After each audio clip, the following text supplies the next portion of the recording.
Hello friends, welcome to home food zone. இன்றைக்கி இந்த வீடியோவில் ரொம்ப டிஃப்ரெண்ட்டான ரொம்பவே புதுசான ஒரு ரெசிபி. இது சப்பாத்தி பூரிக்கெலாம் நல்ல காம்பினேஷனாக இருக்கும், சாதத்தோடையே ரொம்ப நல்ல காம்பினேஷனாக இருக்கும். இது எப்படி செய்யணுன்னு நாம் இப்போ பார்க்கலாம்.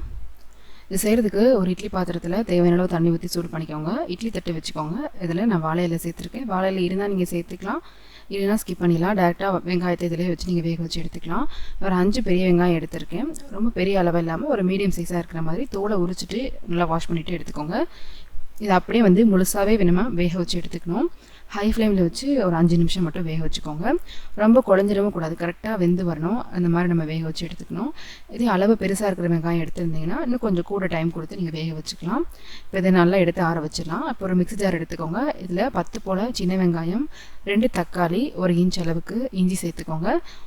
ஒரு 6-7 பல் பூண்டு, 2 பச்சை மிளகாய் சேர்த்துக்கோங்க. கூடவே 1/2 கப் அளவுக்கு நல்லா ஃப்ரெஷ்ஷான புதினா இலை சேர்த்துக்கோங்க. இது தண்ணி எதுவுமே நம்ம சேர்க்க வேண்டாம். இதை இந்த அளவுக்கு அரைக்க முடியுமோ அரைச்சிக்கோங்க. அது மாதிரி ரொம்ப மையாகவும் இருக்கக்கூடாது, கொஞ்சம் இந்த மாதிரி கோர்ஸாக இருக்கிற மாதிரி அரைச்சி எடுத்துக்கணும். இப்போ நம்ம அரைச்சி இந்த மசாலா பேஸ்ட்டை அப்படியே வச்சுக்கலாம். இப்போ செய்கிறதுக்காக ஏற்கனவே நம்ம வேக வச்ச வெங்காயம் இருக்கு இல்லையா, அது இந்த மாதிரி 4 கீரல் போட்டு எடுத்துக்கோங்க. அடியில் வரைக்கும் கட் பண்ணிடாமல் ஒரு பாதி அதுக்கு மேலே லேஸாக வர மாதிரி கட் பண்ணி எடுத்துக்கோங்க. 4 சைடு கீரல் போட்டு எடுத்துக்கோங்க. இப்போ செய்கிறதுக்கு ஒரு பேனை சூடு பண்ணிவிட்டு 2 டேபிள் ஸ்பூன் அளவு எண்ணெய் சேர்த்து 1/2 டீஸ்பூன் கடுகு, 1 டீஸ்பூன் சோம்பு, ஒரு சின்ன துண்டு பட்டை, 3 கிராம்பு சேர்த்துக்கோங்க.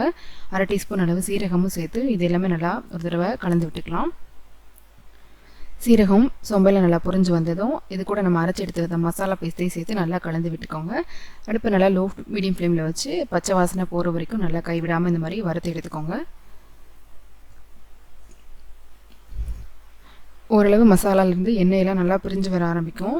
இந்த ஸ்டேஜில் நம்ம இதுக்கு தேவையான மசால் பொடியெல்லாம் சேர்த்துக்கலாம். ஃபஸ்ட்டு ஒரு டேபிள் ஸ்பூன் அளவுக்கு தயிர் சேர்த்துக்கோங்க. 1 டீஸ்பூன் மிளகாத்தூள், 1/2 டீஸ்பூன் கரம் மசாலா, 1/4 டீஸ்பூன் மஞ்சள் தூள் சேர்த்துக்கோங்க.